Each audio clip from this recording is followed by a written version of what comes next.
Saya bilang sama ini kebetulan banyak yang hadir. Saya udah selesai dengan diri saya sendiri. Saya minta semuanya transparan. Semuanya sistem yang mengatur. Dan saya berjanji tidak bawa orang satupun dari luar. ASN satupun saya nggak bawa dari luar. Bapak, Ibu, saudara-saudara sekalian, puji syukur kehadirat Allah Subhanahu wa Ta'ala, pada hari ini saya mendapatkan kesempatan untuk menjadi pembicara yang pertama di forum ini. Saya akan menggunakan ini karena mungkin di antara para gubernur, para bupati, para wali kota, Pak Yones Tanak, saya ini termasuk menjadi pejabat yang paling lama. Sudah lebih dari 25 tahun. Sudah nggak ingin jadi pejabat, masih jadi pejabat. Dan Jakarta lagi. Bapak Ibu saudara-saudara sekalian, saya ingin pertama mengenai kota global terlebih dahulu. Next. Jadi Jakarta sekarang ini dengan perubahan Undang-Undang Nomor 2 Tahun 2024 telah merubah dirinya yang dulu sepenuhnya menjadi ibu kota negara yang disebut dengan DKI Jakarta, sekarang akan menjadi kota global dan pusat perekonomian nasional. Tetapi sampai dengan hari ini Jakarta masih tetap menjadi ibu kota negara karena apa? Undang-undang tersebut mengamanahkan bahwa Presiden harus menandatangani Perpres. Ketika saya menjadi Menteri Sekretaris Kabinet, saya sudah mempersiapkan Perpresnya kepada Presiden Jokowi pada waktu itu. Tetapi beliau berkata bahwa lebih baik Presiden selanjutnya yang akan menandatangani Perpres itu.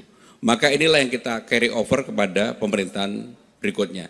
Dan sampai hari ini belum ditandatangani. Artinya apa? Artinya Jakarta sampai hari ini tetap sebagai ibu kota negara Republik Indonesia. Saudara-saudara sekalian, dalam kesempatan ini Jakarta sebagai kota global yang modern, tangguh, inklusif dan sebagainya, apa yang perlu dilakukan untuk itu? Salah satu kata kunci yang utama dan terutama adalah pemerintahan yang bersih. Dan pemerintahan bersih ini menjadi tantangan bagi siapa saja. Nanti saya akan mengelaborasi lebih lanjut dari itu, menciptakan transparansi dan juga pembangunan yang berkelanjutan. Untuk tiga hal ini memang tidak mudah. Maka dalam kesempatan ini, isu-isu strategis apa yang menjadi persoalan di Jakarta sekarang ini untuk persiapan menjadi kota global. Jakarta sekarang ranking 74 dari 156 kota dunia. Nomor 1 New York, nomor 7 Singapura, nomor 45 Bangkok dan seterusnya. Salah satu problem utama dan terutama di Jakarta itu dari 9 poin ini adalah hal yang berkaitan dengan sumber daya manusia. Semua indikasi di Jakarta ini, mohon maaf, selalu kalau nggak ranking 1, ranking 2. Seluruhnya. Hanya satu yang selalu menjadi persoalan serius adalah Gini rasio, disparitas orang kaya miskin. Dari waktu ke waktu mengalami pelebaran. Dan itu mengalami pelebaran lebih luas karena ketika COVID yang lalu. Sehingga inilah yang menjadi hal yang harus diselesaikan oleh siapapun yang memimpin Jakarta pada saat ini. Next. Maka untuk itu, apa yang saya lakukan di awal-awal pemerintahan saya, yang pertama adalah membagikan yang disebut dengan KJP, Kartu Jakarta Pintar.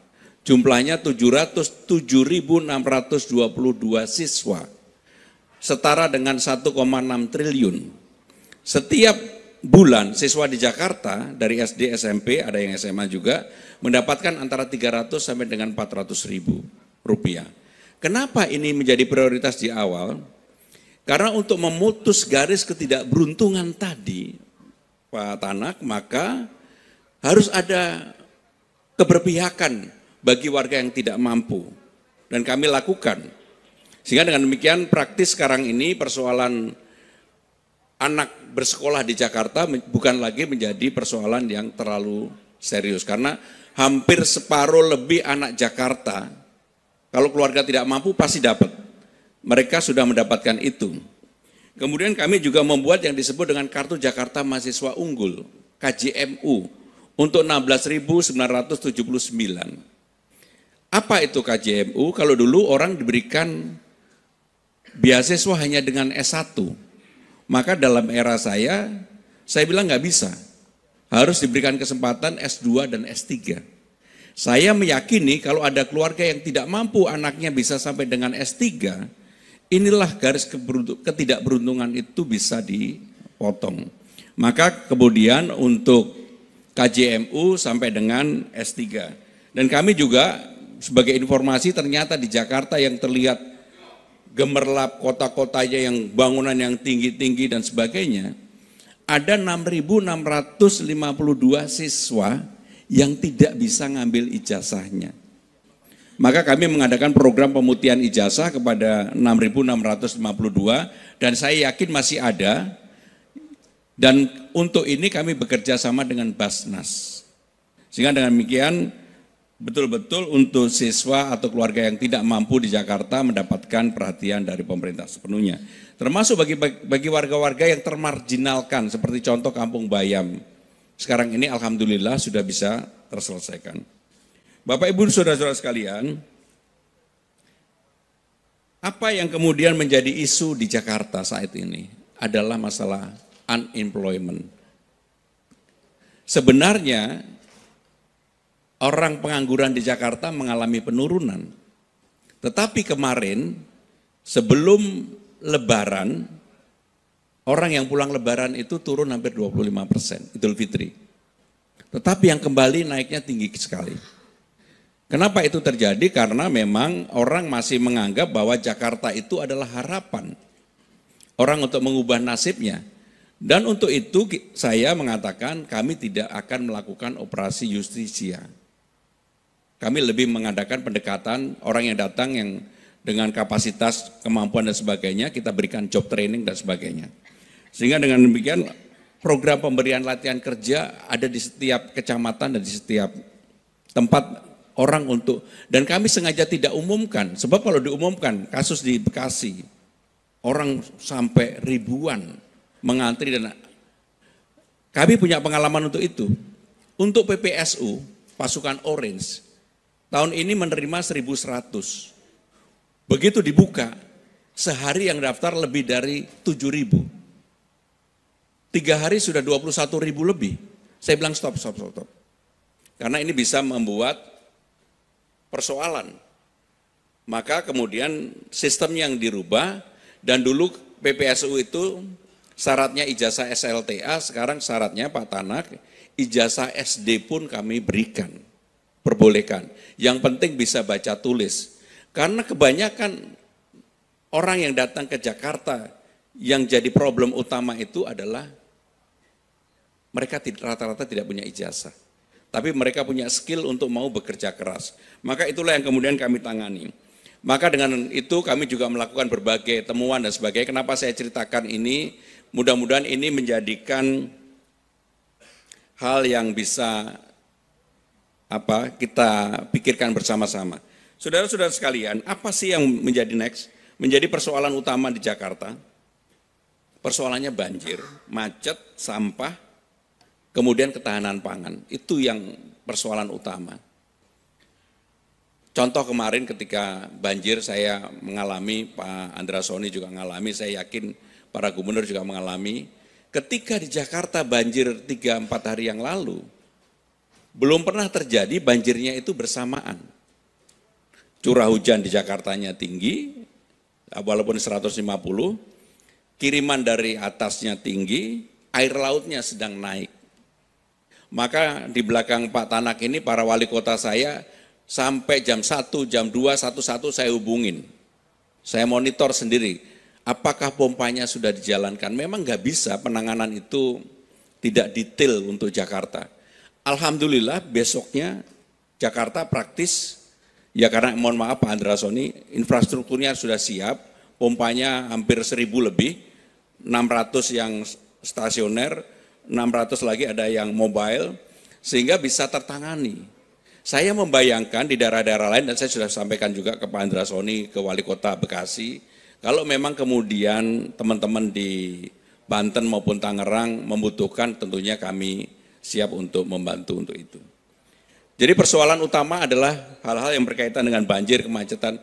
Tetapi yang saya senang kebetulan di sini ada Gubernur Sumatera Selatan. Saya merubah dari Transjakarta menjadi Trans Jabodetabek. Sekarang ini orang dari PIK 2 ke Blok M, Alam Sutra ke Blok M, dari Bogor ke Blok M, Depok, Sawangan ke Pondok Labu, Bekasi ke Duku Atas, dan sebagainya. Kami sudah buka rute baru. Dan orang membayar pagi hari sebelum jam 7 hanya 2.000, setelah jam 7 3.500. Kenapa Jakarta memaksakan ini? Untuk merubah karakter orang dari kebiasaan menggunakan kendaraan pribadi menjadi mau naik transportasi umum. Apa hasilnya? Ini baru kurang lebih 2 bulanan lah kami lakukan. Hasilnya ketika TomTom itu lembaga internasional mensurvei, karena ada Pak Gubernur Sumatera Selatan, jadi saya pengen ngomong ini. Jakarta yang biasanya ranking 1 di Indonesia dan selalu kota termacet 10 besar di dunia, boleh dibuka Pak Gubernur Sumsel, sekarang nomor 1-nya Bandung. Mumpung Pak Gubernur Jawa Barat belum ada. Nomor 1-nya Bandung, nomor 2-nya Medan, nomor 3 Palembang, nomor 4 Surabaya, Jakarta nomor 5. Dan di dunia sekarang Jakarta nomornya adalah 90. Maka saya mikirnya begini Pak Tanah, ini jangan-jangan surveinya pada pas hari Rabu. Kan hari Rabu saya paksa semua ASN naik kendaraan umum. ASN di Jakarta itu 62.000. Maka setiap hari Rabu saya cek kepada Direktur Utama Transjakarta berapa orang yang menggunakan Transjakarta, naik kurang lebih 120.000. Artinya apa? ASN-nya naik, keluarganya juga ikut naik. Sehingga kalau setiap hari Rabu, kalau ke Jakarta pasti kemacetannya berkurang banyak. Mungkin surveinya hari Rabu itu Pak. Bapak Ibu Saudara-saudara sekalian, nah ini bagian yang terpenting yang ingin saya sampaikan. Bukan bermaksud apa-apa, seperti yang saya sampaikan, pengalaman panjang itu menjadi guru yang paling berharga. Saya terpilih sebagai anggota DPR 4 kali, tapi yang saya jalanin 2 kali. Pernah menjadi pimpinan DPR, pernah menjadi koordinator Banggar. Selalu semua yang berkaitan dengan Banggar itu mengerikan. Jadi menteri 2 periode, gubernur Jakarta, pernah juga menjadi sekretaris presiden. Sehingga dalam hidup saya selalu mendapatkan ujian. Kenapa saya menceritakan ini? Bukan maksud apa-apa, betul-betul bukan maksud apa-apa. Supaya saya sharing tentang bagaimana kita melawan itu. Saya pernah 10 tahun ngurusin kepresnya Presiden Jokowi. Semua kepres pengangkatan orang untuk menjadi pejabat lewat saya. Tetapi orang di luar gak ada yang tahu, karena memang saya juga gak mau, kalau yang berhubungan, misalnya Pak Gubernur Sumatera Selatan waktu itu minta untuk sekdanya. Pak Tanak, belum ya. Tetapi hampir semuanya lewat saya. Dan itulah ujian terbesar. Termasuk menempatkan orang jadi direktur utama di seluruh BUMD kita. Kenapa kemudian saya menutup diri dan orang tidak tahu bahwa itu saya menyiapkan? Karena ujiannya di sana. Begitu sekali tergoda, selamanya akan tergoda. Ada hal yang lebih besar, contoh yang konkret. Ketika saya menjadi gubernur di Jakarta, saya bilang sama, ini kebetulan banyak yang hadir, saya udah selesai dengan diri saya sendiri. Saya minta semuanya transparan, semuanya sistem yang mengatur. Dan saya berjanji tidak bawa orang satupun dari luar. ASN satupun saya nggak bawa dari luar. Saya percaya bahwa tim yang ada di balai kota itu sudah top lah. Karena tunkinnya juga paling tinggi seluruh Indonesia. Apa yang saya lakukan? Salah satu contoh. Ada yang namanya keweisian luas bangunan, KLB. KLB ini adalah sumber malapetaka sebenarnya. Karena dulu orang untuk mengurus menaikkan bangunannya di Jakarta ini kan problem utamanya tanah. Untuk menaikkan gedungnya, ada yang 12 tahun, ada yang 4 tahun, 5 tahun, 6 tahun. Bahkan ketika saya baru menjabat kurang lebih 2-3 minggu, saya panggil Pak Sekda. Pak Sekda, kenapa ini kok lama banget? Saya pengen ini dibuat transparan, bisa nggak diselesain? Jangan begitu lama. Saya bilang juga di internal, ini walaupun saya nggak usah cerita lah. Saya minta semua dana off balance sheet, bukan yang tercantum di APBD, tapi yang off balance sheet, yang tidak tercantum, dibuka semua. Saudara-saudara sekalian, kenapa saya lakukan itu? Saya memproteksi diri saya sendiri. Saya memproteksi diri saya sendiri. Apalagi yang terbayang dalam wajah saya, cucu saya, bagaimana kalau suatu hari ada apa-apa dengan diri saya sendiri. Karena godaannya tidak kecil. Begitu 2 minggu saya minta dibuka, kebetulan ada PT, apa namanya Bu? Nusantara Internasional, Hotel Pullman, Gedung Nusantara, ngurus KLB. Kebetulan pemiliknya teman saya tanya sama dia, udah berapa lama kamu ngurus? 12 tahun. Hah? 12 tahun. Mau nggak sama-sama transparan, terbuka, kita selesaiin 1 minggu? Kaget. Gimana caranya Pak Gub? Udah, saya jamin kamu selesai 1 minggu. Tapi kamu bayar sesuai dengan apa yang dihitung di appraisal bersama-sama. Akhirnya keluar angka berapa Bu? 480 miliar bayar. Dan sekarang dibayar. Padahal ini sudah 12 tahun. Sudah 12 tahun. Karena itu saya makin yakin. Saya bilang di internal, sekarang semuanya transparan, harus selesai 15 hari. Kalau 15 enggak selesai, gubernur yang tanda tangan.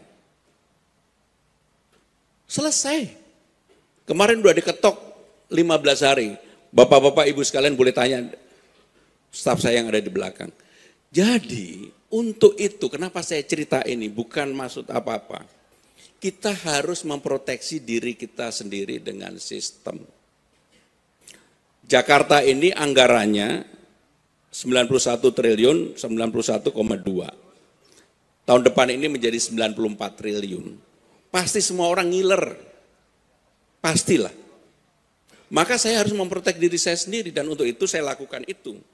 Maka kenapa saya cerita ini bagian dari upaya kita untuk sosialisasi anti korupsi harus diri sendiri. Godaannya itu enggak gampang. Dan godaannya ada di mana-mana, apalagi saya pernah juga menjadi pimpinan DPR.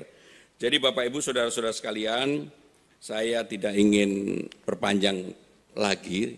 Saya hanya mengharapkan, mendoakan terutama bagi semuanya, kepala daerah, ketua DPRD, ketika godaan itu datang, kitalah yang menguji diri sendiri. Dan enggak ada yang namanya orang yang kemudian tertangkap itu bahagia. Terima kasih. Wassalamualaikum warahmatullahi wabarakatuh.